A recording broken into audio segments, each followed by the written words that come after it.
வணக்கம் நேயர்களே. இன்றைய அரசியல் அரங்கம் நிகழ்விற்கு இந்திய யூனியன் முஸ்லீம் லீக்கின் பொதுச் செயலாளர், மேனாள் சட்டமன்ற உறுப்பினர் திருமிகு முகமது அபுபக்கர் அவர்கள் அரங்கிற்கு வந்திருக்கிறார்கள். வரவேற்கிறோம். வணக்கம் ஐயா. அரசியல் களம் என்பது இஸ்லாமியர்களை முன்னிறுத்தி நடப்பதாக தெரிகிறது இப்போது. ஏன்னா ஒவ்வொரு நாளும் நரேந்திர தாமோதரதாஸ் அவர்கள் இஸ்லாமியர்களை, அதில் சிறுபான்மையினர் என்று சொன்னாலும் கூட இஸ்லாமியர்களை குறிவைத்தே பேசிக்கொண்டிருக்கிறார். இந்த இடைவெளியில் எதுவும் சத்தமின்றி இருந்த அண்ணாமலை திடீரென்று ஜெயலலிதா ஒரு இந்துத்துவா தலைவர், அவருக்கு மாற்றாக தான் பாரதிய ஜனதா செயல்படுகிறது என்று சொல்கிறார். உங்களுடைய கருத்து என்ன?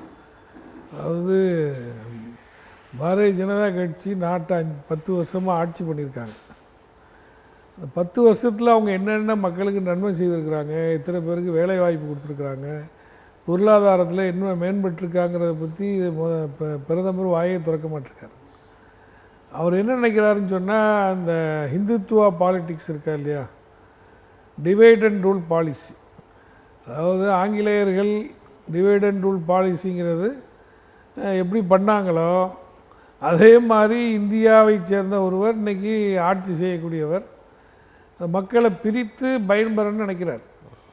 இப்போ இன்னொரு விடுதலை அது சொல்கிறது எல்லாமே பொய்யான குற்றச்சாட்டுகள். ஏதாவது உண்மையான குற்றச்சாட்டுகளாக இருந்தால் பிரச்சனை இல்லை, சம்பந்தம் இல்லாமல் பேசுகிறார். இன்றைக்கி இந்தியா முஸ்லீம்களினுடைய நிலைமை என்னங்கிறது டாக்டர் ராஜேந்திர சச்சார் குழு அறிக்கையில் தெளிவாக சொல்லப்பட்டிருக்கு. கல்வியில், பொருளாதாரத்தில் மிகவும் பின்தங்கி, எந்த அளவுக்குன்னு சொன்னால் பிற்படுத்தப்பட்ட மக்கள் எஸ்சி எஸ்டிகளோடு ஒப்பிடும்பொழுது கூட பின்தங்கிய நிலையில் இருக்கிறாங்க அப்படிங்கிறது பட்டவர்த்தனமாக சொல்லப்பட்ட விஷயம். ஆனால் இன்றைக்கி நம்மளுடைய பிரதமர் என்ன சொல்கிறாருன்னா, தாலியை பிடுங்கி கொடுத்துருவாங்க முஸ்லீம்கள்கிட்ட. யார் தாலியை பிடுங்கி யார் கொடுத்தாங்க? ஏதாவது ஒரு பிரதமர் பேசக்கூடிய பேச்சா அது? அவர் வந்துக்கிட்டு என்னென்னு சொன்னால், 10 வருஷத்தில் என்னென்ன சொன்னாரோ எதையும் அவர் செய்யலை. அதாவது கருப்பு பணத்தை உழைச்சி ஒவ்வொரு குடிமகனுடைய வங்கியிலையும் 15 லட்ச ரூபா போடுறேன்னு சொன்னார். போடையில் பண மதிப்பிழப்பு பண்ணி அதை ஏழை பாளைகளுக்கு கொடுப்பேன்னு சொன்னார். பண மதிப்பிழப்புனால எத்தனை பேர் மாண்டாங்க, எத்தனை பேர் எவ்வளோ பெரிய சோதனைகளுக்கு ஆளாக்கப்பட்டாங்கிறது தெரியும். அந்த பண மதிப்பினால் எந்த நன்மையும் நடக்கலை மக்களுக்கு. ஒரு சமயம் பாஜகவுக்கு வேண்டாம் நன்மை நடந்துக்கலாம், கருப்பு பணத்தை ஒழிக்கிறாங்கிறத பேரில் என்ன பண்ணாங்களோ. அதே மாதிரி நாட்டினுடைய வளர்ச்சிக்கான பெரிய லெவலில் எந்த திட்டத்தையும் அவர் செய்யலை. இவ்வளோ நாளாக என்னென்னா, இந்த ராமர் கோயில் பிரச்சனையை சொல்லிகிட்டு இருந்தார். இப்போ ராமர் கோயிலை கட்டி முடிச்சுட்டாங்க. அது பெரிய அளவில் மக்கள்கிட்ட எடுபடையில் யாரும் எதிர்ப்பு தெரிவிக்கலையே. இதோட பிரச்சனை முடிஞ்சிடும் அப்படிங்கிறதுக்காண்டி அமைதி காத்துட்டு போயிட்டாங்க மக்கள். அதை வச்சு ஒரு அரசியல் ஆதாயம் தேடலான்னு நினச்சார். அது ஒன்றும் பெருசாக நடக்கையில். ஹிந்து இங்கிலீஷ் பத்திரிகையில் கூட பெரிய சர்வே எடுத்து போட்டிருந்தாங்க. ராமர் கோயிலை பற்றி கேட்கும்போது மக்கள் பெருசாக அதை, அந்த அயோத்தியில் உள்ள மக்களே அதனால் எங்களுக்கு பெரிய ஒன்றும் இல்லை, நாங்கள் அதே நிலையில் தான் இருக்கிறோம், எந்த முன்னேற்றமும் இல்லை. மற்றவர்களும் அதை விரும்புகிறவங்க போவாங்க, இல்லைண்டா இல்லை. அன்றாட சாப்பாட்டுக்கு வழி இல்லை, எங்களுக்கு வேலை வாய்ப்பு இல்லை, பொருளாதாரம் இதாகி போச்சு, செலவினங்கள் கூட்டிகிட்டு, இதை தான் மக்கள் பேசுகிறாங்களே தவிர்த்து அவங்க நினைக்கிற மாதிரி பள்ளிவாசலை உடைச்சி கோயிலை கட்டுறது இதெல்லாம் வந்துக்கிட்டு பொதுஜன மக்கள் ஆதரிக்கலை. அந்த ஆர்எஸ்எஸ் சித்தாந்தனத்தில் உள்ள ஒரு குறிப்பிட்ட மக்கள் அதை பற்றி பேசலாமே தவிர்த்து அது எடுபடையில் இந்த தேர்தலில்.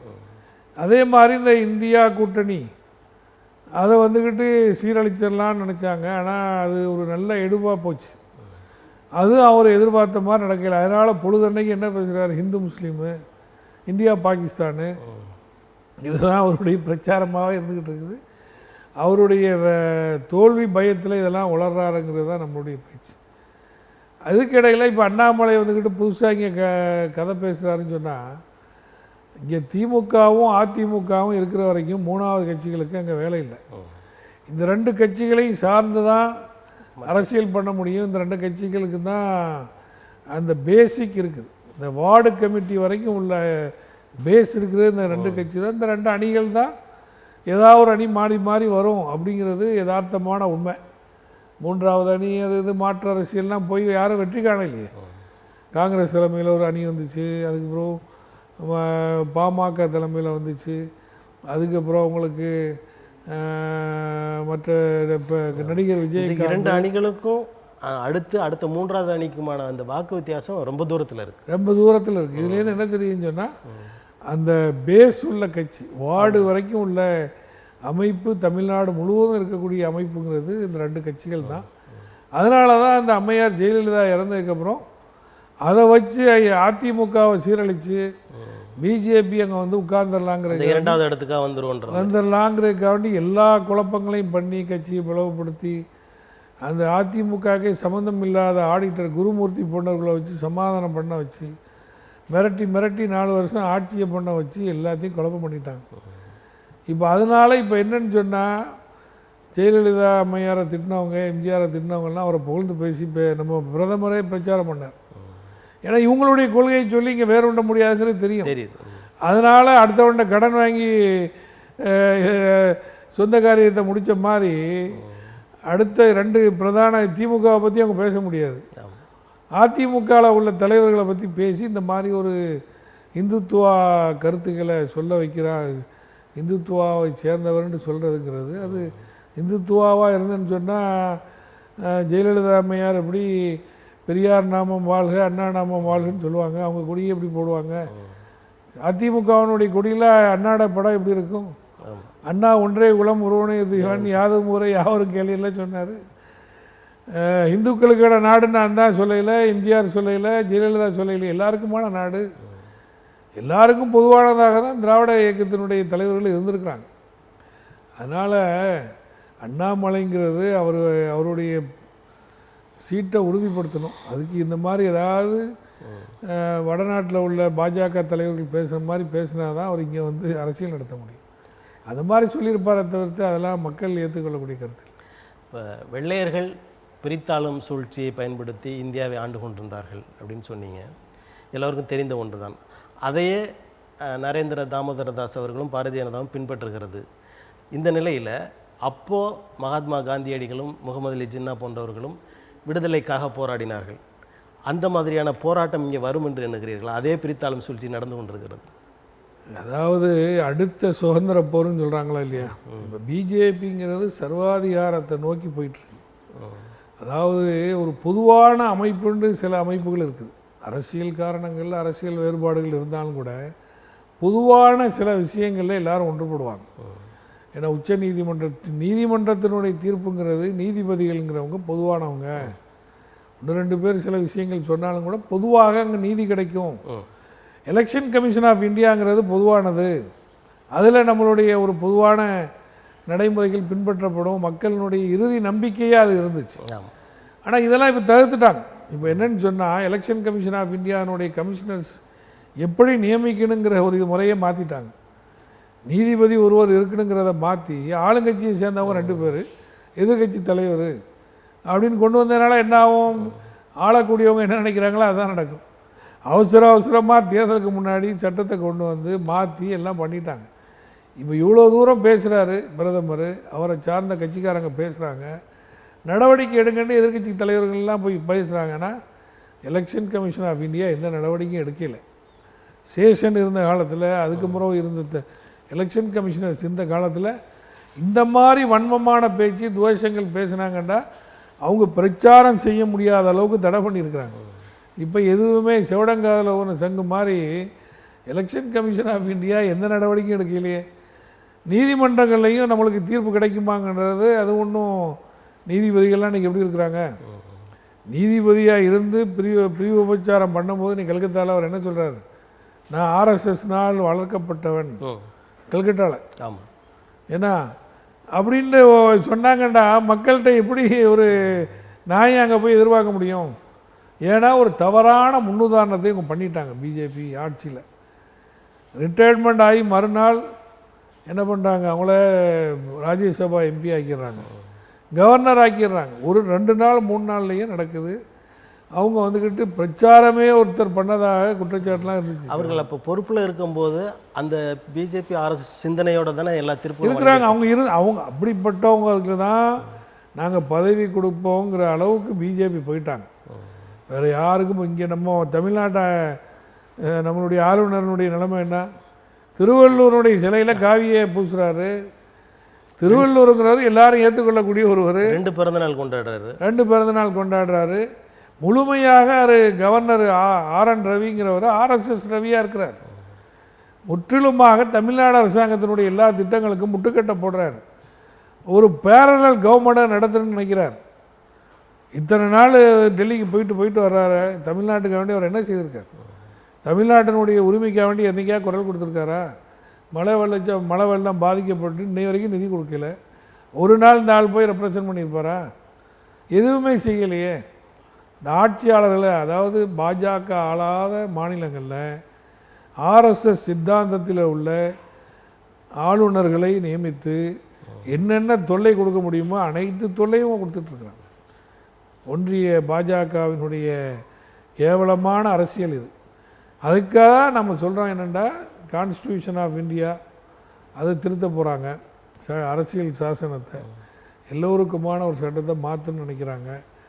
ஏன்னா சட்டங்கள் பாராளுமன்றத்தில் நிறைவேற்றப்பட்ட சட்டங்களை நடைமுறைப்படுத்த முடியாமல் இன்றைக்கி பாருங்கள், மத வழிபாட்டு ஸ்தலங்கள் பாதுகாப்பு சட்டம் 1991 கொண்டு வரப்பட்டது. அந்த சட்டம் என்ன சொல்லுது? சுதந்திரத்துக்கு முன்னாடி எப்படி நாடு இருந்துங்கிறது கிடையாது. இந்தியாங்கிற ஒரு நாடு சுதந்திரத்தோடு உருவாக்கப்பட்டது தான். சுதந்திரத்துக்கு முன்னாடி பிரிட்டிஷார்கள், ஆங்கிலேயர்கள் ஆட்சி செய்த பகுதிகள்னு இருந்துச்சு. அதுவும் மாகாணங்கள் பிரசிடென்சிஸாக இருந்துச்சு. Madras presidency, central presidency, Bengal பிரசிடென்சின்னு இருந்துச்சு. குறுநிலை மன்னர்கள் 600 சில்லற குறுநிலை மன்னர்கள், ஹைதராபாத் நவாபு, காஷ்மீர் மகாராஜா போன்ற 600 சில்லற இருந்து எல்லாரையும் இந்தியாவோடு இணைச்சி அவர்கள் எல்லோருக்குமான ஒரு அரசியல் சாசனம் உருவாக்கப்பட்டது. அப்போ என்னன்னு சொன்னால், இந்த குழப்பங்கள், பள்ளிவாசல் கோயிலை இடித்து பள்ளிவாசலை கட்டினாங்க, அதை செய்தாங்க. இதுக்கு இந்த மாதிரி எவ்வளோ குழப்பங்கள் நடந்துக்கிட்டு இருக்குன்னு வைங்களேன். அதுக்கு தான் என்ன பண்ணாங்க, 1991 பாராளுமன்றத்தில் ஒரு சட்டம் கொண்டு வந்தாங்க. இந்தியா சுதந்திரம் அடையும் போது 1947 ஆகஸ்ட் 15 என்னென்ன வழிபாட்டு ஸ்தலங்கள் எப்படி இருந்ததோ அதே நிலையில் தொடர வேண்டும். அப்போ அயோத்தி மட்டும் பிரச்சனையில் இருந்தாலும் எக்ஸப்ட் அயோத்தி பாபரி மஸ்ஜிதுன்னு கொண்டு வந்தாங்க.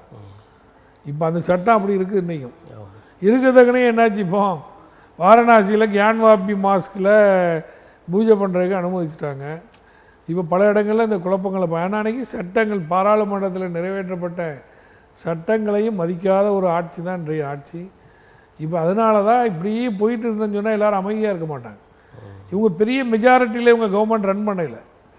34%, 35% மீதி மக்கள்லாம் இவங்க ஏற்றுக்கிறதில்ல. அப்போ இந்த மாதிரி குழப்பங்கள் பண்ணும்போது என்னாகும், மீண்டும் ஒரு சுதந்திர போர் தான். இன்னொரு போர் நடக்கும், மக்களினுடைய புரட்சி நடக்கும். சர்வாதிகாரங்கிறது நிலைக்காது. ஹிட்லரு, முசோலினி மற்றவங்களுடைய அந்த சர்வாதிகாரங்கிறது அழிக்கப்பட்டது. ஜனநாயகம் தான் தலைக்கப்படும். அந்த அடிப்படையில் ஜனநாயக நெறிமுறைகளை தகர்க்க வேண்டும் என செயல்படும் பாஜகவுக்கு எதிராக, ஆர்எஸ்எஸ் சித்தாந்தத்துக்கு எதிராக ஒரு மிகப்பெரிய போர் தான் நடக்கும். அதுக்கு முன்னாடி ஆட்சி மாற்றம் நிகழ வேண்டும் என்பது தான். அப்படி ஒரு ஆட்சி மாற்றம் நிகழ்ந்தால் இந்த போருக்கான அவசியம் இருக்காது. அதற்கு ஒரு தடைக்கல்லாக இந்த ஆட்சி மாற்றம் இருக்கும் பொழுது இந்த சூழ்ச்சிமங்கள் எல்லாம் நிறுத்தப்படும், இந்த குழப்பங்கள் நிறுத்தப்படும். உலகத்தில் சர்வாதிகாரிகளின் முடிவு ரொம்பவும் மோசமாக, அதாவது மக்களால் தூற்றப்படக்கூடிய அளவில் தான் இருந்தது. அப்படி இருக்கும்போது சர்வாதிகாரியாக இவர், அதாவது நரேந்திர தாமோதர் தாஸ் நடந்து கொள்ள வேண்டும், எப்படி துணிஞ்சிருக்கிறார் நினைக்கிறீங்க? அதாவது எதையும் செய்யலாம் அப்படிங்கிற ஒரு முடிவுக்கு ரொம்ப இன்றைக்கி என்னாச்சு, நான் மனித பிறவி அல்ல, கடவுளுடைய அவதாரம்னு சொல்கிறாரு. அவங்க அம்மா இன்றைக்கி இல்லை. அம்மா இருந்தால் கேட்டிருப்பாங்க, என் வயிற்றில் தானே நீ பிறந்தா, ரெண்டாவது வானத்துலேருந்து எப்படி கடவுள் பண்ணி இறக்குனான்னு கேட்பாங்க. அதாவது அந்த சர்வாதிகாரத்தினுடைய உச்சமும் இப்படி தான். வரலாற்றில் எங்கள் திருக்குறான்லேயே படிச்சுக்கலாம். அதாவது இறை தூதர் மூசா நபி காலத்தில் ஃபிரோன்னு ஒருத்தன் இருந்தான், நான் தான் கடவுள்னு சொல்லிகிட்டு இருந்தேன். கடவுள்னு சொல்லி பெரிய குழப்பம் பண்ணி அவர் எவ்வளோ சொல்லி பார்த்தாரு, கேட்கல. அதுக்கப்புறம் பெரிய பெரிய குழப்பங்கள்லாம் நடந்து சொல்லுவாங்க. அதே மாதிரி நூஹு, அவர் ஒரு நபி, அவருடைய காலத்துலேயும் அந்த மாதிரிலாம் இருந்து உலகமே அழிக்கப்பட்டது. நோவா, ஏன்னா பெரிய மழை வெள்ளங்கள் ஏற்பட்டு இப்போ இன்றைக்கி அந்த அடையாளங்கள்லாம் இருக்குது. கவிக்கு அப்துல் ரஹ்மான் கூட அவரை பற்றி நிறைய எழுதியிருக்காங்க. ஆமாம் ஆமாம் தமிழர் என்று கூட அதை ஆமாம் ஆமாம். சொல்லியிருக்காங்க. இதெல்லாம் என்ன அர்த்தம்னு சொன்னால், அந்த சர்வாதிகாரத்தினுடைய உச்சன்னு வரும்போது தங்களே கடவுளாக்கிடுவாங்க, மக்களை நம்ப வைப்பாங்க. உண்மை அவங்க கண்ணுக்கு மறைஞ்சிருது போல இருக்கு. ஆமாம்மா, அதாவது அழிவினுடைய விளிம்பு தான் இந்த ஆணவங்கள். நான் கடவுளுங்கிற மாதிரி கொண்டு போகிறதுங்கிறது அழிவினுடைய அடையாளம் தான் நம்ம சொல்லணும். அதாவது பட்டியலினத்தவர்கள், பிற்படுத்தப்பட்டவர்கள், மிகவும் பிற்படுத்தப்பட்டவர்கள், இவர்களுடைய இடஒதுக்கீடுலாம் எடுத்து இஸ்லாமியர்களுக்கு கொடுத்து விடுவார்கள் காங்கிரஸ்காரர்கள் அப்படின்னும் சொல்கிறார். அதாவது மக்களை குழப்புறது. இடஒதுக்கீடு எப்படி கொடுக்குறாங்க? பின்தங்கிய நிலையை பார்த்து தான் கொடுக்குறாங்க. இடஒதுக்கீடுங்கிறது இங்கே ஒட்டுமொத்தமாக இப்போ தமிழ்நாட்டில் இடஒதுக்கீடு கலைஞர் கொடுத்தார் 2009. எப்படி கொடுத்தாரு? அதில் பிற்பட்டோர் சமூகத்தில் யார் யார் இருக்கிறாங்க முஸ்லீம் சமுதாயத்தில், அதாவது ஜாதி முஸ்லீம் சமுதாயத்தில் கிடையாது. ஆனால் அவர்களுடைய குடும்பத்தினுடைய அடிப்படையில், அவங்களுடைய ஆரம்ப நிலையினுடைய அடிப்படையில் லெப்பை, மரைக்காயர்னா என்ன? மரக்கலம், ஷிப்பு ஆரம்பத்தில் தொழில் பண்ணிகிட்டு இருந்தாங்க. மரக்கலம் இருக்கா இல்லையா, மரக்கலத்தில் போய் தொழில் பண்ணவங்கனால அந்த மரைக்காயர் இது இருக்குது. எல்லாம் அந்த கடலோர பகுதிகளில் இருக்கும். லெப்பைங்கிறவங்க அந்த பணியினுடைய காரணத்தினால. பட்டாணி முஸ்லீம் சொல்லுவாங்க. பட்டாணிங்கிறது அவங்க அந்த அதே மாதிரி இந்த தக்கினி முஸ்லீம்ங்கிறது டெக்கான்லேருந்து வந்தவங்க. டெக்கான் அந்த நவாபுகளுடைய ஆட்சியில் இங்கே இருந்து வேலை செய்தவங்க. அப்படி இந்த அடிப்படையில் அதே மாதிரி செய்யுது. அது 2 குரூப்புகள் இருக்குது.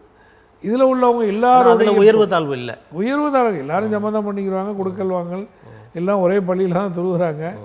வேறுபாடுகள் அடையாளப்படுத்துறது நம்மளுடைய பாரம்பரியம். என்னுடைய பாரம்பரியம் என்னன்னு நான் சொல்லணும். என்னுடைய அப்பா யார், அப்பாட அப்பா யார், நாங்கள் யார், என்ன இந்த அடையாளப்படுத்துறது தான். அந்த அடிப்படையில் ஒவ்வொரு ஆள்களையும் அந்த செக்ட்டுங்கிற அடிப்படையில் இது பண்ணியிருப்பாங்க. அதில் உள்ளவங்களில் பிற்பற்றோர் பட்டியலில் முதல்ல சேர்த்தாங்க பேக்வேர்ட் கம்யூனிட்டி. இந்த முஸ்லீம்களில் இத்தனை பிரிவுகள் பிற்பட்டவர்களாக இருக்கிறாங்க, பொருளாதாரத்தில் பின்தங்கிய நிலையில் இருக்கிறாங்க. அதை ஜனார்த்தனன் கமிஷன் கலைஞர் அமைச்சு அவர் மூலமாக அதை எல்லாத்தையும் சேர்த்து அந்த பிற்பட்டோர்களுக்கு தான் முஸ்லீம்களில் பிசிஎம், பேக்வேர்ட் கம்யூனிட்டி முஸ்லீம், அந்த அடிப்படையில் தான் இன்றைக்கி கொடுத்துருக்குறாங்க. எல்லா முஸ்லீம்களும் கொடுக்கல, ஒரு சில முஸ்லீம்களுக்கு அதில் இல்லை. ஏன்னா அவங்க அரசு துறையில் அதில் இருந்ததுனால இல்லைன்னு வைங்களேன். இந்த மாதிரி பின்தங்கிய நிலையில் உள்ளவங்களுக்கு தான் இஸ்லாமியர்களில் பாகுபாடு இல்லைன்றீங்க. அந்த பிரிவில் எப்படி மிகவும் பிற்படுத்தப்பட்டவர்கள் இல்லை பிற்படுத்தப்பட்டு அவங்க கண்டுபிடிக்கிறாங்க? அதில் பொருளாதார நிலை கமிஷன் அமைச்சாங்க. அந்த கமிஷன் அமைச்சு அது அவங்க ஒவ்வொரு ஆளும் தன்னுடைய பொருளாதாரத்தை குறிப்பிடுவாரா இல்லையா, அவர் என்ன இப்போ தொழில் பண்ணுறாரு, என்ன வருமானம், அந்த மாதிரி பார்க்கும்போது இந்த சமூகங்கள் தான் ரொம்ப பின்தங்கிய நிலையில் இருக்கிறாங்க அப்படிங்கிற அடிப்படையில் கொடுக்கப்பட்டது. இது ஒரு யூனிஃபார்மாக. இப்போ உங்களுக்கு டாக்டர் ரங்கநாத் மிஸ்ரா கமிஷன் அறிக்கையில் கூட அந்த பின்தங்கிய நிலையை கருத்தில் கொண்டு முஸ்லீம்களுக்கு இடஒதுக்கீடு கொடுக்கணும்னு சொல்லியிருக்காங்க. அவங்க கல்வி பொருளாதாரத்தில் மேம்படுறதுக்கு இந்திய அளவில் கொடுக்கணுன்னு பரிந்துரை அப்படி இருக்குது. அதெல்லாம் இன்னும் செயல்படுத்தலை இவங்க. இதுக்கிடையில் பிடிக்கி கொடுத்துருவாங்கன்ட்டு இவர் வந்துக்கிட்டு தவறான பிரச்சாரங்களை பண்ணுறார். அதாவது இது எல்லாமே அவர் பேசுகிறது எல்லாமே வாக்கு வங்கி அரசியலுக்கு தான், வேறு எந்த ஆத்தன்டிகேஷனும் இல்லை. இதெல்லாம் பேசிட்டு நான் முஸ்லீம்களுக்கு எதிரானவன் இல்லை, எல்லோருக்குமான பிரதமர், நான் ஒரு சாராருக்கு பிரதமராக இருந்தேன்னு சொன்னால் அந்த நாற்காலியில் உட்கார்றதுக்கு இது இல்லை, இப்படி குழப்புறது முன்னுக்கு பின்னா பேசி மக்களை கன்ஃபியூஸ் பண்ண வச்சு பாமரர்களை போய் கன்ஃபியூஸ் பண்ணி முஸ்லீம்களுக்கு எதிராக திருப்பணும். அவங்களுடைய எண்ணம் என்னென்னா முஸ்லீமை சொல்லி தான் இந்துக்களை ஒன்றுபடுத்த முடியும்னு நினைக்கிறாங்க. தமிழ்நாட்டில் நேற்று நடந்த சம்பவம் இன்னைக்கு ஹிந்து ஆங்கில பத்திரிகையில் போட்டிருக்கு செய்தி, அற்புதமான செய்தி. அதில் உங்களுக்கு திருப்பூரில் ஒரு பள்ளி, ஒரு முஸ்லீம் சமுதாயம் நிறைந்து வாழக்கூடிய ஒரு பகுதியில் அங்கே வந்துக்கிட்டு உங்களுக்கு ஒரு பள்ளிவாசல் கட்டுறதுக்காக வேண்டி, இல்லை கோயில் கட்டுறதுக்காக வேண்டி இடம் இல்லை அவங்களுக்கு. அப்போ முஸ்லீம் சமுதாயத்தை சேர்ந்தவங்களே அந்த இடத்த இன்றைக்கி கொடுத்துருக்குறாங்க. ஹிந்து பத்திரிகையில் ஃபஸ்ட்டு பேஜில் போட்டிருக்காங்க 3 சென்ட் நிலம். பாருங்கள், இன்றைக்கி ஹிந்து இங்கிலீஷ் பத்திரிகையில் first page in Tiruppur a tale of communal harmony அப்படின்னு போட்டு செய்தி இன்றைக்கி இருக்குது. நான் ஏன் சொல்கிறேன்டா, இப்படி தான் தமிழ்நாட்டில் இந்தியாவில் பல பகுதிகளில் எல்லா சமுதாய மக்களும் அண்ணன் தம்பிகளாக மதத்தின் அடிப்படையில் யாரையும் பிரிக்காமல், மதங்கள் பரவலாக இருந்தாலும் மனித நேயத்தோட நல்லிணக்கத்தோட அண்ணன் தம்பிகளாக சகோதரர்களாக வாழ்ந்து வருகின்றார்கள் என்பதுக்கு இதெல்லாம் அடையாளம். ஆனால் பிஜேபி இதெல்லாம் பிரிக்கணும்னு நினைக்குது. மதத்தின் அடிப்படையில் மக்களை எப்படி பிரித்தா நாடு எப்படி முன்னேறும்? இன்றைக்கி ஒரு மதத்தில் இருப்பான், நாளைக்கு ஒரு மதத்தில் போகிறான். அது அவனுடைய பர்சனல் நம்பிக்கை. அதை போய் நம்ம கட்டாயப்படுத்த முடியுமா? நீ இந்த மதத்தில் தான் இருக்கணும், நீ இந்த உணவை தான் சாப்பிடணும், இந்த உடையை தான் அணிவிக்கணும்னு யாரை சொல்ல முடியும்? இந்த நாட்டில் அதெல்லாம் நடக்கக்கூடிய காரியமா? பொது அமைதிக்கு குந்தகம் விளைவிக்காமல் இருக்கிறதுக்கு வேண்டாம் இவங்க சட்டங்களை கொண்டு வரலாமே தவிர்த்து, இவங்க முஸ்லீம்களாக இருக்கிறதுனால அவங்களுக்கு என்ன பிரச்சனை? யாருக்கும் எந்த பிரச்சனையும் கிடையாது. இது கலைஞர் அவர்கள் தமிழ்நாட்டில் இஸ்லாமியர்களுக்கு என்று அந்த இடஒதுக்கீடு கொடுத்தாங்க. இதை ஒன்றிய அரசும் பின்பற்ற வேண்டும் என்று நினைக்கிறீர்களா? கண்டிப்பாக பின்பற்றணும். அதாவது உண்மையாகவே எல்லா சமூகங்களும் முன்னேறணும்னு சொன்னால் அந்த சமூகங்களுடைய பின்தங்கிய நிலையை கருத்தில் கொண்டு நம்மளுடைய மிஸ்ரா கமிஷன், அதே மாதிரி சச்சார் குழுவினுடைய பரிந்துரையின் அடிப்படையில் இடஒதுக்கீடு கொடுக்க வேண்டும். அவர்களுடைய பொருளாதாரத்துக்கான திட்டங்களை வகுக்க வேண்டும்.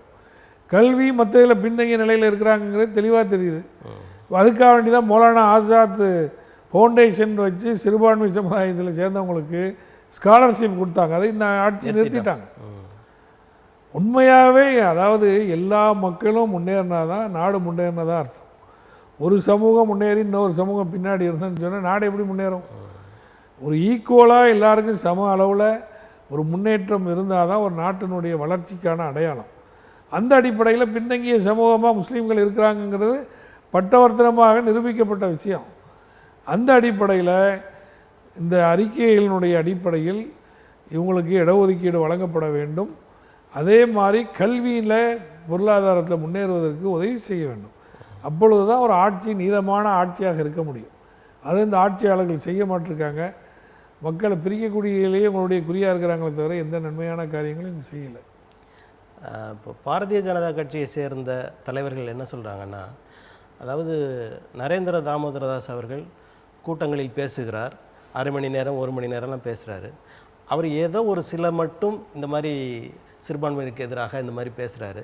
அதை மட்டும் வைத்துக்கொண்டு அதற்கு அப்புறம் அவர் பேசுகிற நலத்திட்டங்கள், அவங்க செஞ்ச சாதனைகள், இவற்றையெல்லாம் எதிர்க்கட்சியினர் மூடி மறைத்து விட்டு இதை மாத்திரம் பெருசாக்கி மக்கள்கிட்ட குழப்பத்தை ஏற்படுத்துகிறாங்க அப்படின்னு சொல்கிறாங்க. அதாவது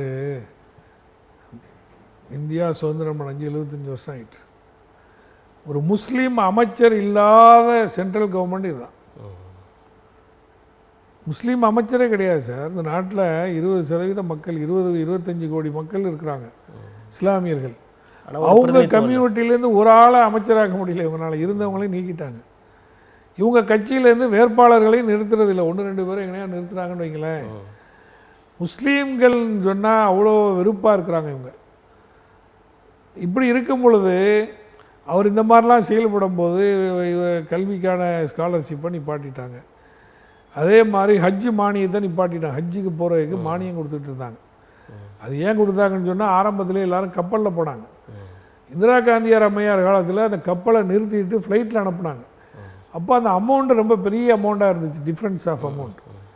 அப்போது முஸ்லீம் லீக்கினுடைய தலைவர்கள்லாம் அவங்கள சந்தித்து என்ன சொன்னாங்கன்னு சொன்னால், இப்படி ஏழைப்பாளைகளும் வருஷத்துக்கு ஒரு டைம், வாழ்நாளில் ஒரு டைம் ஹஜ்ஜிக்கு போகிறது, நீங்கள் இந்தியன் ஏர்லைன்ஸ் தான் அனுப்புகிறீங்க. அப்படி அனுப்பும்போது நீங்கள் கவர்மெண்ட்டுக்கு சேர வேண்டிய அந்த லாபத்தொகையை நீங்கள் குறைச்சி மானியமாக கொடுத்து இவங்களை அனுப்பி வைங்க. அப்போ தான் இவங்கெல்லாம் போக முடியும் ஹஜ்ஜுக்கு. இல்லை ஏழைகள் போயிட்டு இருந்த கப்பலை நிறுத்திட்டீங்களே அப்படின்னு சொல்லும்போது அந்த டிஃப்ரென்ஸ் அமௌண்ட்டை அவங்க வந்துக்கிட்டு மானியமாக கவர்மெண்ட்டில் கொடுத்து இவ்வளோ நாளாக கொடுத்துட்டு இருந்தாங்க. இப்போ ஒரு 5-6 வருஷத்துக்கு முன்னாடி இவர் நிப்பாட்டிட்டார். இப்போ தமிழ்நாடு கவர்மெண்ட்டு கொடுக்குறாங்க. அவங்க நிப்பாட்டினது 17,000 ரூபா இந்த வருஷம் கூட கொடுத்துருக்காங்க. இப்போ நேற்று கொடுத்துட்டாங்க. முன்னாடியே கொடுத்துட்டார் இந்த முதலமைச்சர் நம்ம தளபதி ஸ்டாலின் அவர்கள். போன டைம்லாம் கூட வந்துட்டு திருமண புறம் தான் கொடுத்தாங்க. இப்போ புறப்பட முன்னாடியே கொடுத்துட்டாங்க. ஏன்னா அவங்க அமௌண்ட்டே அவ்வளோ பெரிய அமௌண்ட் எப்படி போக முடியும்? அரசாங்கம் இது எங்களுக்கு மட்டும் செய்யலை. அதே மாதிரி கிறிஸ்தவர்கள் அவங்க ஜெருசலத்துக்கு போகிறதுக்கு கொடுக்குறாங்க. அதே மாதிரி இந்துக்கள் அவங்களுடைய புனித தலத்துக்கு கொடுக்குறதுக்கு கவர்மெண்ட்டு எல்லா ஏற்பாடுகளையும் பண்ணி செய்கிறாங்க. இது எல்லாத்துலேயுமே அவங்க வந்துக்கிட்டு மத அடையாளத்தோடு இப்போ செயல்படுறதுனால என்ன செய்ய முடியும்? முஸ்லீம்களுக்கு விரோதமான ஆட்சின்னு சொல்கிறதோட இந்திய இறையாண்மைக்கு விரோதமான ஆட்சி, இந்திய அரசியல் சாசனத்திலே வழங்கப்பட்டிருக்கக்கூடிய சிறுபான்மை உரிமைகள், எல்லா சமூகங்களுடைய உரிமைகளை காலில் போட்டு மதிக்கக்கூடிய ஒரு ஆட்சி தான் பிஜேபி ஆட்சி தான் எங்களுடைய கருத்து. ஐயா, ஆளுநர் பற்றியும் பேசுனீங்க. அவர் இந்த மாதிரி திருவள்ளுவருக்கு காவி போடுற வேலையெல்லாம் பண்ணிகிட்ருக்காரு. அதோட இன்னும் ஒரு பரவலாக ஒரு கருத்து இருக்குது இந்த தேர்தலை ஒட்டி. அண்ணா பல்கலைக்கழகம் அந்த துணைவேந்தரம் நியமிப்பதெல்லாம் அவர் பண்ணுறாரு. அங்கே ஒரு அதிகாரத்தை செலுத்தக்கூடிய அளவில் இருக்கிறாரு. அந்த இடத்துல தென் சென்னை ஓட்டு வாக்குகளெல்லாம் எண்ணுகிற ஒரு மையம் அது. அதில் இவருடைய அதிகாரத்தை செலுத்தி பாஜகவுக்கு ஆதரவான செயல்பாடுகளை செய்து விடுவார் அப்படின்ற ஒரு பேச்சு பரவலாக அடிபடுது. அதை அது பொதுவாக இங்கே மட்டும் இல்லாமல் இந்தியா முழுவதிலும் இந்த அவங்களுடைய அரசியல் ஆதாயத்துக்காக வேண்டிய அதிகாரத்தை பாஜகவை சேர்ந்தவர்கள், ஆர்எஸ்எஸ்ஸை சேர்ந்தவர்கள் துஷ்பிரயோகம் பண்ணுவாருங்கிற ஒரு சந்தேகம் பலமாக இருக்குது. இப்போ கூட யூபியில் ஒரு இடத்துல ஒரு பையன் 8 ஓட்டு பாஜகவுக்கு போட்டதெல்லாம் உங்களுக்கு தெரிஞ்சது தானே. அந்த மாதிரி இங்கே ஆளுநர் தான் எல்லாத்தையுமே மிஸ்யூஸ் பண்ணுறாரு. அதிகாரத்தை என்னென்ன வகையில் துஷ்பிரயோகம் பண்ணணுமோ எல்லாம் பண்ணுறாரு அவர். அதுக்கப்புறம் இந்த ஆட்சிக்கு எதிராகவே இருக்கிறாரு. சட்டமன்றத்தில் நடந்த நிகழ்வுலாம் அவங்களுக்கு தெரியும்.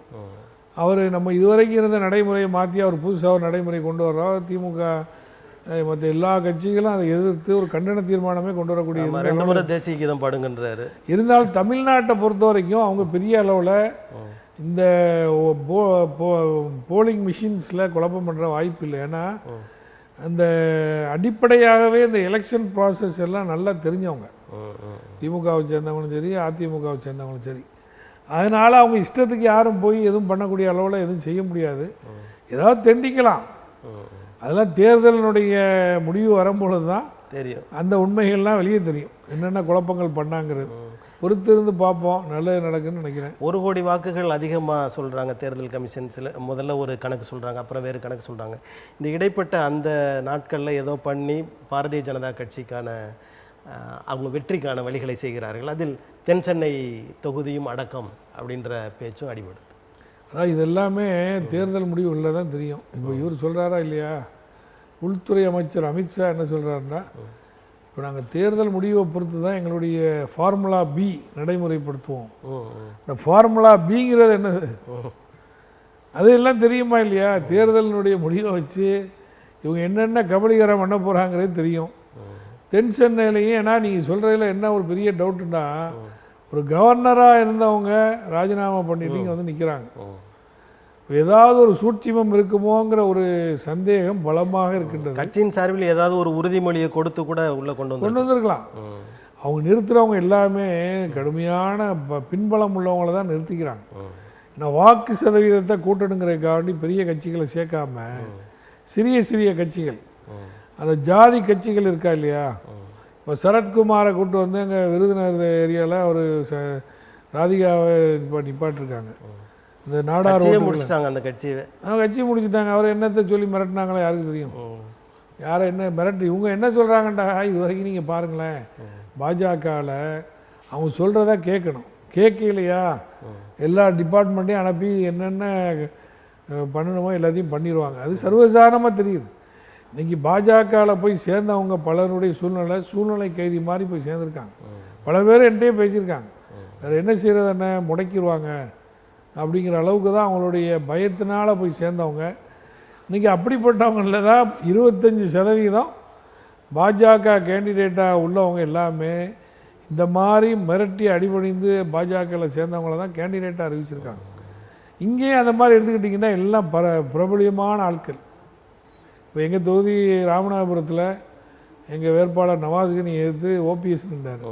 பக்கத்தில் தேவநாதன் அண்ணன் சிவகங்கையில், ராதிகா அவர் இங்கே, இந்த அம்மா அவர் அமைச்சர், மத்திய அமைச்சர் முருகன் நீலகிரியில், அண்ணாமலை இங்கே இது கோயம்புத்தூரில், இப்படி எல்லா வட சென்னையில் பால் கனகராஜ், ஆமாம் அட்வொகேட் பால் கனகராஜ் இங்கே, இப்படி எல்லாம் இவங்கள பிரபலியமான ஆட்கள்லாம் பண்ணி வாக்கு சதவீதத்தை அதிகப்படுத்திட்டோம், நாங்கள் தான் பெரிய கட்சின்னு சொல்கிற அளவுக்கு ஒரு நாடகம் இன்றைக்கி உள்துறை அமைச்சரே சொல்லியிருக்காரு, எங்களுடைய வாக்கு சதவீதத்தை நாங்கள் கூட்டி காட்டுவோம், ஜெயிப்போன்னு சொல்லலை, வாக்கு சதவீதத்தை தமிழ்நாட்டில் உயர்த்தி காட்டுவோம், சட்டமன்ற தேர்தலுக்கு பலமாக இருக்கும் அப்படிங்கிற அளவில் அவங்களுடைய பிரச்சாரங்கள் போயிட்டுருக்குன்னு வைங்களேன்.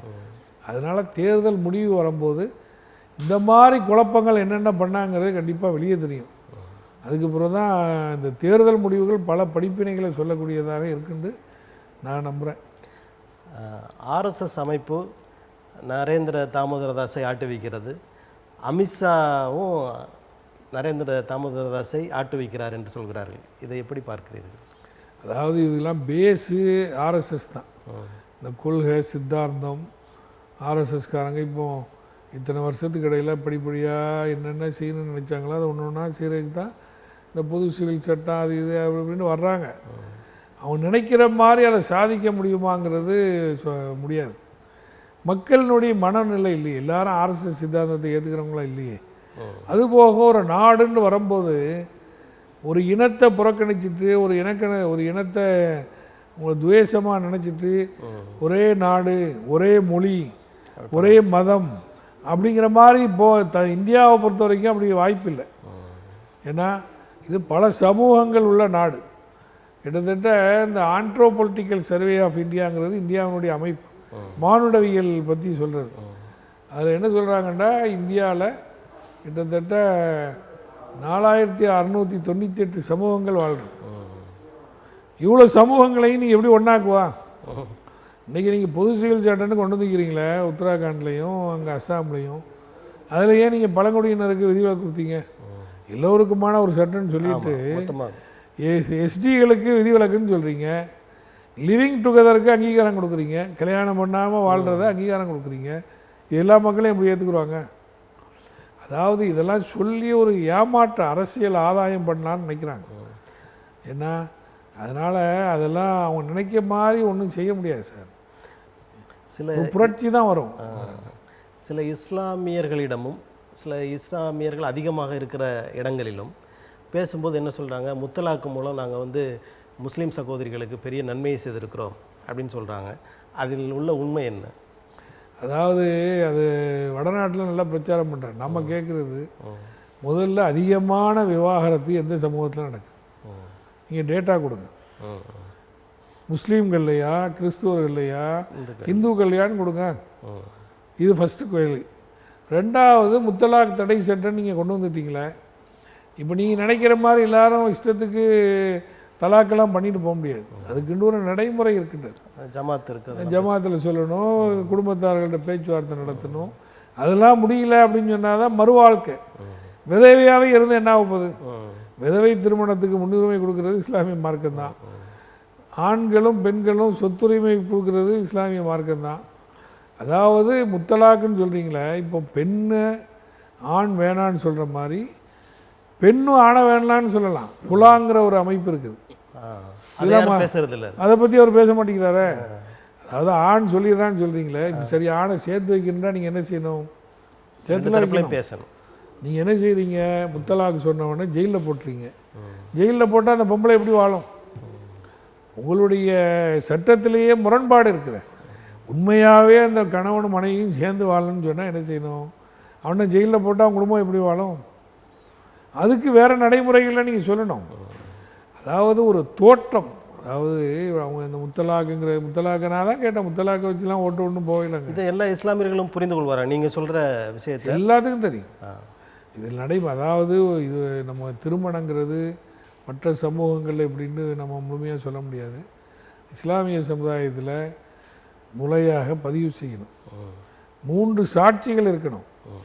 அதுக்கப்புறம் வரதட்சணைக்கு இடம் கிடையாது. மனைவிக்கு கணவன் கொடுக்கணும் நன்கொடைங்கிற அடிப்படையில். அந்த அவங்க மகர் பணம்னு சொல்லுவாங்க, அதை கொடுத்து தான் பொண்டாட்டியாக்க முடியும். இந்த நடைமுறைகள்லாம் செய்யும்போது எப்படி சாட்சிகளோட திருமணம் செய்கிறாங்களோ, சொல்ல போனால் பெண்களுக்கு முன்னுரிமை கொடுக்குற சமூகம். பெண்களுக்கு அதிகமான முன்னுரிமை இருக்குது. தவறான பிரச்சனை, அதாவது ஒட்டுமொத்தமாக நடக்கலைன்னு நான் சொல்ல மாட்டேன். படிப்பறிவு இல்லாத இடங்களில், பின்தங்கிய நிலையில் இருக்கக்கூடிய இடங்களில் முஸ்லீம்களில் சில பேர் அந்த நடைமுறைப்படுத்தாமல் செய்யலாம். அவங்கள என்ன செய்யணும்? நீங்கள் எஜுகேட் பண்ணணும், அந்த கல்வியை கொடுக்கணும். அவனுக்கு கல்வியை கொடுக்க மாட்டேங்கிறா, வேலை வாய்ப்புக்கு வழி இல்லை, பொருளாதாரம் வழி இல்லை, அவன் தெரியாத முறையில் தப்பு பண்ணுறான்னா அது திருத்த பார்க்கணும். இப்போ நீ வந்துக்கிட்டு இந்த மாதிரி தடை சட்டன்னு கொண்டு வந்து அவனை ஜெயிலுக்கு அனுப்பிடுறா, பெர்மனெண்ட்டாக பொண்டாட்டியோட வாழாமல். ரெண்டாவது அவங்க படித்து முன்னேறக்குள்ள திட்டங்களை எல்லாத்தையும் க்ளோஸ் பண்ணிடுறீங்க. அதெல்லாம் ஒரு வந்துக்கிட்டு ஒரு தவறான பிரச்சாரம், அதாவது அரசியல் ஆதாயத்துக்கு மக்கள்கிட்ட குழப்பக்கூடிய பிரச்சாரம் தான் இந்த முத்தலாக் அரசியலை இவர் சொல்கிறது. அதே மாதிரி தேர்தல் ஜிஹாது. என்ன தேர்தல் ஜிஹாது? ஜிஹாதுன்னா என்ன? ஜிஹாதுன்னா என்ன, வாழை தூக்கிட்டு போகிறதா? அப்படி இல்லையே. நபிகள் நாயகமே என்ன சொல்லியிருக்காங்கன்னா, ஜிஹாதுன்னா பெரிய ஜிஹாது, போருங்கிறது. ஜிஹாதுன்னா போர். ஒரு மனிதன் தன்னுடைய மனதை கட்டுப்படுத்தக்கூடியவன் தான் பெரிய வீரன், பெரிய ஜிஹாது புரியக்கூடியவன். தவறான செயல்பாடுகளில் போகாமல், மற்றவங்களுக்கு தவறிழைக்காமல் தன்னுடைய மனதை யார் பாதுகாத்து கொள்கிறானோ அதுதான் பெரிய ஜிஹாத் என்ற போர். இவங்க ஜிஹாதுன்னா எங்கே ஜிஹாது நடந்துச்சு? அதாவது தவறான பரப்புரைகள், மக்களை குழப்பணும்னு நினைக்கிறாங்க, அரசியல் ஆதாயம், அது எடுபடாது. அதாவது காங்கிரஸ் காலங்களில் இஸ்லாமியர்களால் நிறைய பிரச்சனைகள், வெடிகுண்டு பிரச்சனைலாம் தான் இருந்தது. ஆனால் நாங்கள் மொத்தமாக அதை அடக்கிட்டோம். இஸ்லாமிய தீவிரவாதிகள் எங்களது ஆட்சியில் இல்லை என்ற ஒரு கருத்தை பல இடங்களில் அவர்கள் சொல்கிறார்கள். முதல்ல தீவிரவாதத்துக்கும் எந்த மதத்துக்கும் சம்மந்தம் கிடையாது. இஸ்லாமிய தீவிரவாதம், இந்து தீவிரவாதம், கிறிஸ்துவ தீவிரவாதம்லாம் கிடையாது. தீவிரவாதங்கிறது தனி செக்ட். எந்த மதமும் தீவிரவாதத்தை ஆதரிக்கல. அன்பே சிவம். இஸ்லாம் என்ற வார்த்தைக்கு என்னது? சாந்தி சமாதானம் தான். இஸ்லாம் என்ற அரபி சொல்லுக்கு அர்த்தமே சாந்தி சமாதானம். அன்பே சிவம் நிலவுவதாக. உங்கள் மீது அஸ்ஸலாமு அலைக்கும்னா என்ன? உங்கள் மீது சாந்தியும் சமாதானமும் உண்டாவது. அலைக்கும் இஸ்லாம், உங்கள் மீதும் சாந்தியும் இதுதான். தீவிரவாதத்துக்கும் மதத்துக்கும் சம்மந்தம் கிடையாது. முதல்ல அந்த சொற்றொடரே முதல்ல பயன்படுத்த பொழுது யூபிஏ கவர்மெண்ட் நடந்துச்சு. அதாவது இந்த ஹைதராபாத்து மக்கா மஸ்ஜித் குண்டு வெடிப்பு சம்பவம், அதே மாதிரி உங்களுக்கு அங்கே மகாராஷ்டிராவில் குண்டு வெடிப்பு சம்பவம்லாம் நடக்கும்போது தான் இப்படி பத்திரிகையில் ஒரு செய்தியை கிளப்பி விட்டாங்க. அப்போது காங்கிரஸ் தலைமையிலான யூபிஏ கவர்மெண்ட், எங்கள் அன்னைய தலைவர் நம்ம அகமது சென்ட்ரல் அமைச்சராக இருந்தார். இப்போ எங்களுடைய இன்றைய தலைவராக இருக்கக்கூடிய பேராசிரியர் காதர் மொய்தீன் அவர்கள் அன்னைக்கு வேலூர் பாராளுமன்ற உறுப்பினராக இருக்கும்போது அவங்க 2 பேரும் சோனியா காந்திகிட்டையும் மன்மோகன் சிங்கிட்டையும் சொன்னாங்க, இந்த இஸ்லாமிய தீவிரவாதங்கிற பேச்சே தப்பு, உங்களுடைய இந்த வெடிகுண்டு சம்பவத்தை ஒட்டிய கண்ணோட்டத்தை மாற்றி இன்னொரு கோணத்தில் நீங்கள் திருப்பி பாருங்கள், இஸ்லாமியர்கள் தான் செய்திருப்பாங்கங்கிற மாதிரி நீங்கள் பார்க்காதீங்க, உண்மை சம்பவத்தை பாருங்கன்னு சொல்லும்போது தான், அப்படி பார்க்கும்போது தான் அந்த வெடிகுண்டு சம்பவங்களை நிகழ்த்தியவர்கள் இஸ்லாமியர்கள் அல்ல, இந்துத்துவா சக்திகள். இன்றைக்கி கூட ஒரு எம்பி ஒரு பொம்பளை இருக்கிறா, அந்த அம்மா பேரில் தான் கேஸ் இன்றைக்கி நடக்குது. இன்றைக்கி பிஜேபி எம்பி அந்த அம்மா, ஒரு பிரக்யா சிங் தாக்கூர், அந்த பொம்பளை. இங்கே அந்த மாதிரிலாம் நடந்துச்சு. அன்னையிலேருந்து அந்த இஸ்லாமிய தீவிரவாதங்கிற சொற்றொடர் முஸ்லீம் லீக் தலைவர்கள் சொன்னதுக்கப்புறம் தான் அது மாற்றப்பட்டது. எனவே அந்த தீவிரவாதங்கிறது தனி செக்ட், அதனால் எந்த மதத்தோடையும் சொல்லக்கூடாது. அதே மாதிரி காங்கிரஸ் ஆட்சியில் நடந்து இப்போவும் இன்றைக்கும் பிடிச்சி தானே இருக்கிறீங்க. என்ஐஏ வச்சு இன்றைக்கி பிடிச்சிருக்கிறீங்க, நேற்று சென்னையிலே பிடிச்சிருக்காங்க. ஆனால் அதாவது எந்த விதமான ஆபத்துகளும் அல்லது விளைவுகளும் ஏற்படும் முன்னே அதை பாதுகாப்பாக அவங்கள கைப்பற்றிடுறாங்கல்ல, அதை நாங்கள் செய்கிறோம். ஆனால் காங்கிரஸ் அதை செய்யலையேன்றாங்க. செய்யலைங்கிறண்டா அப்போ அவங்க ஆட்சியில் யார் செய்தாங்க? அந்த சதி திட்டங்களை யாரும் செய்வாங்க?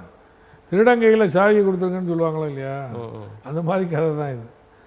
அது எல்லா ஆட்சி காலத்தில் இவர்கள் தான் அதை செய்தார்கள். எல்லா ஆட்சி காலத்துலேயும் இந்த மாதிரி நடந்திருக்குது. வெடிகுண்டு சம்பவங்கள், மற்ற இஸ்லாமியர்களை துன்புறுத்தக்கூடிய சம்பவங்கள் எவ்வளவோ நடந்திருக்கு. இதே நம்ம நரேந்திர தாஸ் மோடி அவர்களுடைய ஆட்சியில் தான் உங்களுக்கு குஜராத்தில் உங்களுக்கு நடந்துச்சா இல்லையா கலவரம்?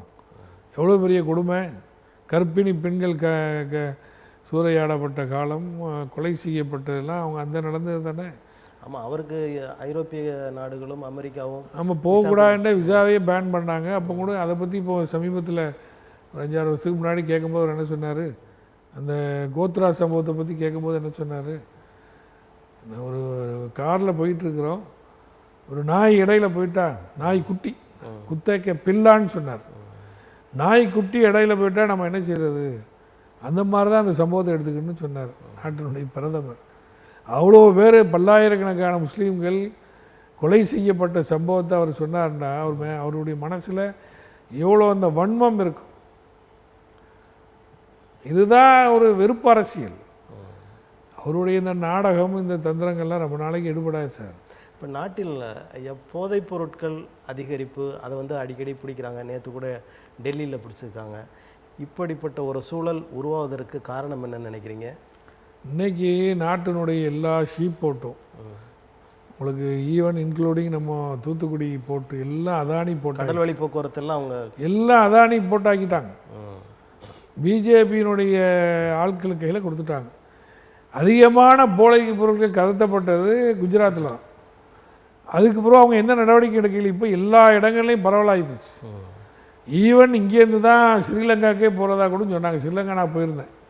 அங்கே உள்ளவங்கள யாழ்ப்பாணத்தில் உள்ளவங்க சொல்கிறாங்க இங்கே வர்றதெல்லாம் எல்லாம் தமிழ்நாடு கடற்கரையிலேருந்து தான் வருது அப்படின்னு.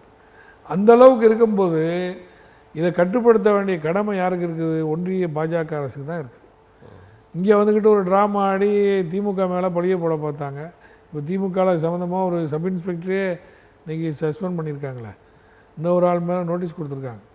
இதெல்லாம் வந்துக்கிட்ட போர்ட்டையெல்லாம் அவங்க கையில் வச்சுக்கிட்டு எப்படி அடுத்தவங்க மேலே குற்றம் சொல்ல முடியும்? போர்ட்டு மூலமாக தானே வருது. டன்னாக பல கோடி பொருட்கள் வருதா இல்லையா ஹெராயின்? அதை செய்ய தவறிட்டு அவங்க வந்துக்கிட்டு இன்றைக்கி மற்றவங்க மேலே இப்போ பழி சமத்துறங்கிறது பாஜகவினுடைய ஒரு கேவலமான அரசியல் தான். இதெல்லாம் உள்நாட்டிலே தயாராகிற கஞ்சா அது தமிழ்நாட்டில் அதிக இடங்களில் பரவி இருக்கிறது அப்படின்ற ஒரு குற்றச்சாட்டு வரும். இது ஒரு பெரிய சமூக கேடாக இருக்குது சார். இன்றைக்கி படிக்கக்கூடிய பசங்கள் மத்தியில் புழக்கங்கள் ரொம்ப அதிகமாக இருக்குது. நான் சட்டமன்ற உறுப்பினராக இருக்கும்போது தான் இப்போ இந்த இதை ஆரம்பித்த நேரம். இது சம்மந்தமான சட்டமன்றத்தில் பேசினேன். பெரிய பேரணிலாம் நடத்தினேன். விழிப்புணர்வு பிரச்சாரம். இந்த ஒரு கொடுமையான இந்த தவறான பழக்க வழக்கங்களிலிருந்து இளைய சமுதாயத்தை பாதுகாக்க வேண்டிய கடமை ஒன்றிய அரசுக்கும் இருக்கின்றது, மாநில அரசுக்கும் இருக்கின்றது. விழிப்புணர்வு செய்யக்கூடிய இந்த சமூக அக்கறை உள்ளவர்களும் இதை ஒரு இயக்கமாக எடுத்து செய்ய வேண்டும் என்பதுதான் இந்திய யூனியன் முஸ்லீம் லீக்கினுடைய கொள்கை. எங்கள் கட்சி சார்பாக நாங்கள் அதை செய்துட்ருக்கிறோம். அதை செய்யணும். இப்போ திராவிட மாடல் ஆட்சிக்கு ஒரு பெரும் பின்னடைவாக இந்த போதைப்பொருள் பரவல் இருக்கிறது. அடுத்த சட்டமன்ற தேர்தல் 26 திராவிட முன்னேற்றக் கழகத்தின் வெற்றி பாதிக்கப்படும் அப்படின்ற மாதிரியான கருத்துக்கள் நிலவுகின்றன. அதாவது போதைப்பொருள் கடத்தல் வந்துக்கிட்டு திமுக நாளன்னு சொல்ல முடியாது. போன இதுலேயே உங்களுக்கு குட்கா பிரச்சனை, சாதாரண மக்கள் என்ன நினைக்கிறாங்க, குட்கா பிரச்சனை வந்துச்சு. போன இதே ஏடிஎம்கே ஆட்சியில் தான் விஜயபாஸ்கர் அமைச்சர் மேலாம் குற்றச்சாட்டு வந்துச்சு. அதிகாரிகள் சட்டமன்றத்தில் பெரிய இது பண்ணோம். குட்காவை தடை பண்ணுற விஷயத்துலையும் அவங்க சரியான முறையில் செய்யலைங்கிறது எல்லாத்துக்கும் தெரிஞ்ச விஷயம். இப்போ போதைப் பொருட்கள் நான் சொல்கிற மாதிரி இந்த போர்ட்டுகளில் தான் அதிகமாக, குஜராத்தில் தான் அதிகமான நடைமுறை இருந்துகிட்ருக்கு. எனவே இதனாலலாம் திமுகவுக்கு பின்னடைவுலாம் சொல்ல முடியாது. திராவிட மாடல் ஆட்சிக்கு இதுக்கு சம்மந்தம் இல்லை.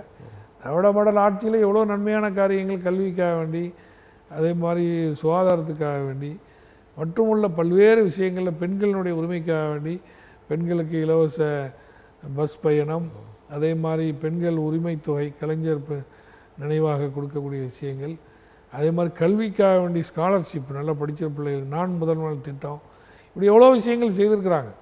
அதனால் இதுக்கும் திமுகவையும் சேர்த்து முடிச்சு போட வேண்டிய அவசியம் இல்லை. திமுகவினுடைய மக்கள் நலம் சார்ந்த பிரச்சனைகள் தான் சட்டமன்ற தேர்தலில் அது எதிரொலிக்கும். எங்களுடைய கருத்தெல்லாம் இது ஒரு பலமான கூட்டணி, மக்களுக்கு பல நன்மைகளை செய்துட்ருக்குறாங்க. இந்த குட்கா இந்த விஷயம், இந்த போதைப்பொருள் விஷயத்தில் கடுமையான நடவடிக்கையை தமிழ்நாடு அரசாங்கம் எடுக்க வேண்டும் என்பதுதான் எங்களுடைய கருத்து. நீங்கள் திராவிட முன்னேற்ற கழகத்தின் தலைமையில் என்கிற கூட்டணியில் இருக்கிறீங்க. இவங்க தேர்தல் அறிக்கையில் சொன்னதை பலவற்றை செய்யவில்லை. உதாரணமாக இந்த 2 மாதத்திற்கு ஒரு தடவை மின்சார கட்டணத்தை நிர்ணயிக்கிறத மாதம் ஒரு முறை அப்படி நிர்ணயிக்கணும்னு சொன்னாங்க. ஆனால் அதை செயல்படுத்தலை. இந்த மாதிரியான குற்றச்சாட்டுகள்லாம் வருது. அது இல்லாமல் ஓய்வூதிய திட்டம், பழைய ஓய்வூதிய திட்டம் அதை கொண்டு வருன்னு சொன்னாங்க, அதை கொண்டு வரல என்ற குற்றச்சாட்டுகள் நீள்கின்றன. இது வந்துக்கிட்டு நீங்கள் சொல்கிறது பல இடங்களில் சொல்கிறாங்க. அவங்க அறிவித்ததெல்லாம் செய்ய முடியலைங்கிறது சொல்கிறாங்க. அதை படிப்படியாக நிறைவேற்றப்படணும் முதலமைச்சர் சொல்லியிருக்காரு. அதுபோக தமிழ்நாட்டினுடைய பொருளாதார நிலைமையும் மிகவும் பின்தங்கிய நிலையில் இருக்குதுன்னு சொல்கிறாங்க. அதுக்கு புதுசாக பல கம்பெனிகளோட புத்துணர்வு ஒப்பந்தங்கள்லாம் போட்டு இண்டஸ்ட்ரீஸை கொண்டுட்டு வர்றாங்க.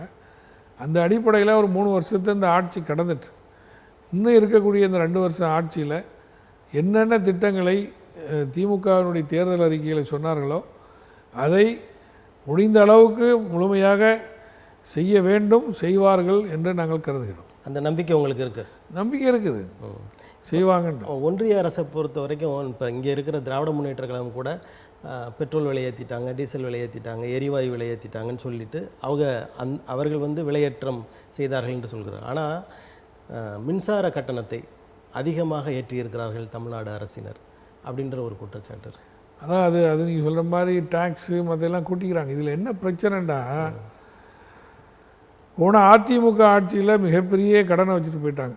ரெண்டாவது, மத்திய அரசாங்கத்தினுடைய எந்த சலுகைகளும் கிடைக்க மாட்டேங்குது.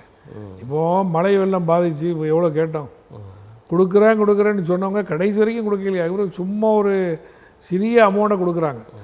அவங்க கொடுக்காதனால இப்போ அந்த வேலைகளை நிறுத்த முடியுமா? ரோடு பாதிச்சுட்டு, பில்டிங் பாதிச்சுட்டு, மக்கள் பாதிச்சுட்டு, அதை கொடுத்து தானே ஆகணும். அப்போதெல்லாம் இது திமுக ஆட்சியினுடைய ஓவர் ஹெட்ஸ் தானே. செலவீனங்கள் அதிகமாக தானே வருது. செலவீனங்கள் அதிகமாக வரும்போது அது ஈடுகட்டுறதுக்கு சில நடவடிக்கைகள் தான் எடுத்துகிட்டு இருக்கிறாங்க. அந்த அடிப்படையில் தான் அந்த இபிலாம் எல்லாருக்கும் கஷ்டம்தான். நீங்கள் சொல்கிற மாதிரி டேக்ஸை கூட்டினது நீங்கள் சொல்லிக்கிட்டு தான் இருக்கிறாங்க. அதெல்லாம் ஈடு செய்யக்கூடிய அளவுக்கு நம்ம என்ன நினைக்கிறோன்னா, ஒரு ஆட்சி மாற்றம், இந்தியா கூட்டணி ஆட்சி வரும்னு நம்புகிறோம். பாரபட்சம் இல்லாமல், ஏன்னா இந்த பாஜக ஆட்சியில் அவங்க ஆளக்கூடிய யூபிக்கு, குஜராத்துக்கு, மற்றவங்களுக்கு தான் அதிகமான அமௌண்ட்டை கொடுக்குறாங்க. ஏன்னா நம்மளுக்கு தரமாட்டிருக்காங்க.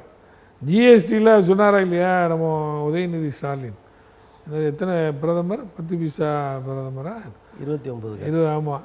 அந்த மாதிரி இல்லாமல் நம்மளுடைய பங்கை சரியாக நம்மளுடைய ஆட்சி மத்தியில் ஒன்றியத்தில் அமையும் போது கிடைச்சிட்டா இதெல்லாம் ஓரளவு சரி பண்ணி என்னென்ன மக்களுக்கு போதுமான அளவுக்கு நன்மைகளை செய்ய முடியுமோ, வாக்குறுதிகளை நிறைவேற்ற முடியுமோ, கண்டிப்பாக திமுக திராவிட மாடல் ஆட்சி தளபதி மு.க. ஸ்டாலின் அவர்கள் செய்வார்கள் என நம்புகின்றோம். எனவே ஒரு திராவிட மாடல் ஆட்சி இன்றைக்கி எல்லா இடங்கள்லையும் பேசுகிறாங்க. இந்தியா முழுவதும் அவரை பற்றி தானே பேசிட்டு இருக்கிறாங்க. என்ன சரியான சின்ம திப்பனமாக இருக்கிறாங்க. சமூக நீதி கொள்கை மற்ற விஷயங்கள்லாம் எடுத்து சொல்லக்கூடிய அளவுக்கு இவங்களை ஒரு நல்ல ஒரு மாற்றமான ஒரு ஆட்சி வரும்பொழுது கண்டிப்பாக மக்களினுடைய எண்ணங்களை பிரதிபலிக்கக்கூடிய வகையில் எஞ்சியுள்ள திட்டங்களையும் அறிவித்து மக்களுடைய நன்மதிப்பை பெறுவார்கள் என்பது எங்களுடைய நம்பிக்கை. நீங்கள் வெளியீட்டாளராக இருந்து நடத்துகிற மணிச்சுடர் பத்திரிகை பற்றி சொல்லுங்கள்.